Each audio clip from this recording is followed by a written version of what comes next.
bertanya Bu ya, tadi masalah ini istikharah. Saya punya putri kerja di Tangerang, kerja di Tangerang. Dia diminta sama seorang laki-laki, tapi nggak taunya laki-laki itu punya istri. Nah, pas itu dia juga tahu istrinya. Insya Allah katanya habis lebar ini dia mau ngelamar sekeluarganya sama istrinya juga. Gimana Bu ya? Saya juga takutnya tuh jadi gimana gitu tuh Bu ya.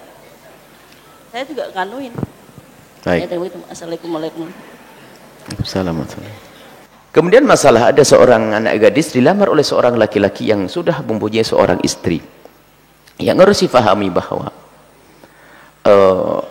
langkah yang diambil oleh putri Anda adalah langkah hanya orang yang normal, benar. Artinya begini, ketertarikan putri Anda dengan laki-laki itu bukan karena, mohon maaf istilahnya, pacaran duluan. Ini yang menjadikan permasalahan dan repot itu. Misalnya telanjur seneng dulu, dirayu, dijanjikan main ini rendah. Artinya apa? Di dalam Islam memang ada istilah nikah 1, 2, 3, 4. Akan tapi di sini kan ada aturannya.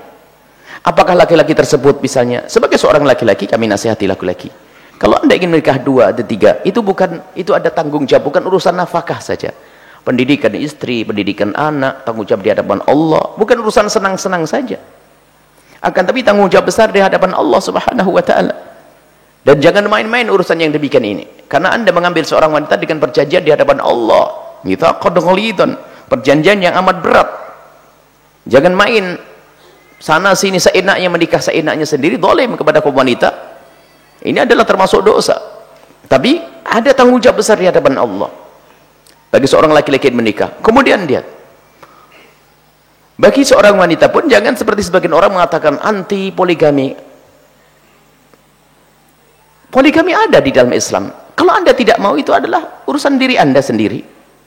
Tapi jangan sampai menantang syariat baginda Nabi SAW.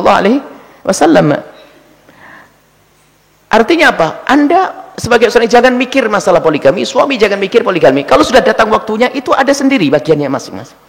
Jangan istri setiap hari awas, setiap hari ngancam suaminya, awas jangan poligami, sampai sumpah suaminya. Yang nggak ingat poligami jadi mikir poligami. Ngapain ini? Ini perempuan kok diam saja, jalani hidup dengan indah, suami istri yang baik, selesai. Nah ini, sehingga masuk dalam curiga yang berlebihan. Bahkan sampai imannya kropos. Seorang wanita lebih senang suaminya berzina daripada menikah lagi. Ini hina betul tuh wanita. Ini karena apa? Egois. Baik bagi kaum pria, waspada, urusan poligami ada, akan tapi jangan sampai Islam itu tercoreng gara-gara cara poligami Anda yang salah. Jadi berpoligami adalah menikah karena Allah, bukan karena ingin pamer. Aku istri 2, 3, wah hebat, bukan itu. Tapi memang karena ada hajat dan karena sebuah tujuan yang mulia. Ini ada dalam Islam yang demikian itu. Tapi jangan main-main. Jangan ada niat dolim di balik itu semua, memanfaatkan seorang perempuan yang terjepit. Dan juga kadang wanita itu sendiri yang menjadikan seorang berani melangkah. Misalnya apa? Nggak apa-apa bang, biarpun datang kepadaku setahun sekali nggak apa-apa. Yang semua laki-laki itu nggak pengen poligami, gara-gara perempuan nawar begitu, ya lumayan deh setahun sekali. Nah, kan ini kan karena digoda oleh setan. Jadi makanya Anda sebagai seorang wanita harus Anda mengerti, Anda punya harga diri, Anda punya kemuliaan, Anda harus mengerti tentang diri Anda sendiri. Cuman biasanya seorang wanita kadang-kadang seperti itu. Memang boleh seorang wanita mengatakan seperti Sayyidah Saudah, hariku untuk Aisyah, yang penting aku tidak dicerai oleh Rasulullah. Memberikan haknya untuk Siti Aisyah. Boleh saja, misalnya apa? Aku rela kau nikahi wahai seorang pria, yang penting aku punya suami saja, adapun masalah kebutuhanku tidak usah. Mungkin yang demikian itu. Akan tapi mungkin ini memang wanita itu tidak membutuhkan, bukan dalam irama merayu biar laki-laki itu berani maju. Laki-laki itu mula-mula maju itu tidak berani, cuman gara-gara perempuan ngomong, sudah bang, urusan rezeki kan saya punya duit, gak usah kasih nafkah, nggak apa-apa, yang penting saya halal saja. Akhirnya laki-laki berani. Ini ada banyak sebab, bukan karena Allah Subhanahu wa taala, karena ingin merayu. Tapi kalau semua dijalani karena Allah, ya menikah lagi ingat karena Allah, bukan karena untuk nuruti gaya, ada tren misalnya, bukan, tapi karena Allah. dan karena kebutuhan dan karena tujuan yang mulia. Kalau memang seperti itu, tidak ada yang bisa melarang yang halal. Tapi ingat, banyak orang melakukan poligami tak taunya masya Allah dolim, anaknya ditinggal di atas gunung sana, punya anaknya ceret saatnya sana sini, anaknya ada sana ada sini, ada anak sini. Haram tuh, haram. Sudah nggak pernah dididik, tanggung jawab di hadapan Allah, dan anak istri akan menuntut, anak akan menuntut. Syikuhu ma'il, yang tidak adil tuh nanti di akhirat miring tuh. Jadi kalau semua dihadirkan dengan benar, semuanya akan indah. Sisi lain para wanita, urusan poligami, jangan Anda terlalu takut urusan begitu. Yang penting jalan hidup dengan baik dalam rumah tanggamu, Anda akan menemukan keindahan. Di saat suami Anda, istrinya hanya Anda saja, alhamdulillah itu keindahan. Jika suatu ketika suami menemukan suami adalah sudah menikah lagi, maka tidak perlu kita membuat perang. Akan tapi bagaimana menata hidup yang baik. Jadi semuanya dari suami benar, istri benar. Memang kalau Anda punya hak kalau minta kepada Allah, ya Allah biar suami saya untuk saya saja, ya boleh-boleh saja. Jadi ini masalah poligami itu kadang-kadang dihadirkan dengan hawa nafsu, dihadirkan dengan hawa nafsu dari kaum pria, hawa nafsu dari kaum wanita, sehingga wanita mengingkari Al-Quran, mengingkari hadis. Sang laki-laki pun pakai kadang-kadang, ini sunnah Nabi. Sunnah Nabi. Imam Nawawi itu menyebutkan, wahai para bapak yang mulia, nikah dengan satu istri saja ada hukumnya wajib, ada hukumnya sunnah, ada hukumnya makruh, ada hukumnya haram. Nikah satu istri saja ada yang haram. Kok enak bener Anda ngomong nikah 2-3 adalah sunnah Nabi. Kalau sunnah Nabi maknanya Nabi pernah melakukan, iya, tapi untukmu belum tentu sunnah, bisa saja jadi haram untukmu. Kenapa? Wong satu istri saja ngatur ngurusin nafkah nggak beres, mau nikah lagi. Yang aneh lagi, mau nikah lagi, istrinya suruh biayai. Ini sakit. Ada model-model begitu tuh. Jadi makna sunnah itu pernah dilakukan oleh Nabi, tapi bagimu belum tentu sunnah. Anda lihat tentang kemampuanmu dalam memberikan pendidikan dan seterusnya. Baik, ini sangat mukaddimah supaya tidak salah paham. Ibu, kalau memang laki-laki itu laki-laki baik, catatannya adalah putri ibu adalah bukan orang yang terpesona terlebih dahulu. Na'udzubillah, jangan sampai aku wah, karena lihat dia yang pakai mobil mapan. Ini kalau orang menikah karena dunia akan terhinakan di rumah itu. Kalau kita punya anak kagum dengan seorang laki-laki karena kekayaannya dan pangkatnya, akan terhinakan masuk di rumahnya. Nginjek lantainya sudah bingung. Oh bagusnya, rendah itu, rendah. Mobilnya bagus. Kalau menikah karena kekayaan. Tapi kalau memang seandainya kita tidak mengerti, kalau laki-laki itu memang laki-laki baik, kemudian dia punya hajat untuk menikah lagi, kemudian lihat istrinya pun mungkin juga orang yang sudah bakal mengerti tentang itu semuanya, siapa yang bisa melarang sesuatu yang halal?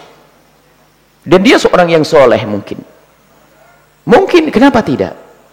Selagi sesuatu yang tidak dilarang oleh syariat, tidak boleh kita rubah jadi sesuatu yang dilarang. Jangan, tidak mungkin. Apakah jaminan kalau jadi istri kedua lalu ribut terus? Belum tentu. Seperti halnya, apakah kalau istrinya cuma satu, jaminan bakal tentrem? Jaminan tentrem? Enggak, itu istrinya satu, ribut terus tuh ada kok. Jadi nggak ada jaminan. Ketentraman itu adalah hati yang tertata. Di saat istri satu, istri dua, istri tiga, sama, bisa semuanya. Jadi kembalikan kuncinya kepada hakikatnya. Apakah laki-laki itu baik atau tidak di hadapan Allah? Kira-kira secara agama seperti apa? Kalau memang secara agama baik, dan kalau memang bicara secara agama sudah lupakan tentang jabatannya apa, kerjanya apa. Kalau seandainya duduk manis dengan kami, mesti bakal tanya kerjanya apa dia. Saya bisa baca di situ. Karena istilah mapan, mobil, itu mobilnya bisa kredit kan? Belum beres. Nah, jangan saya. Artinya, jadi bukan karena urusan dunianya, tapi urusan agamanya. Kalau dia seorang soleh, baik dan sebagainya, kemudian dia melamar dengan baik-baik, idza ja'akum man tardawna dinahu faqbalu. Kalau ada orang datang kepadamu dan secara agama engkau setuju dengan dia orang soleh, orang baik, hati-hati jangan kau tolak. Masalah istri 2-3 ini babnya beda. Itu babnya adalah Anda berhak memilih yang lainnya.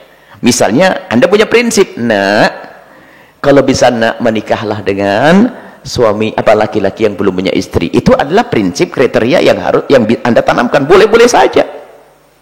Tapi di saat ternyata yang melamar adalah orang yang sudah punya suami, ternyata lahirnya seorang yang bertanggung jawab dan dia seorang laki-laki yang baik, tentunya bisa jadi itu pilihan yang kita tidak bisa lari dari pilihan itu. Kita tidak mengerti itu semuanya.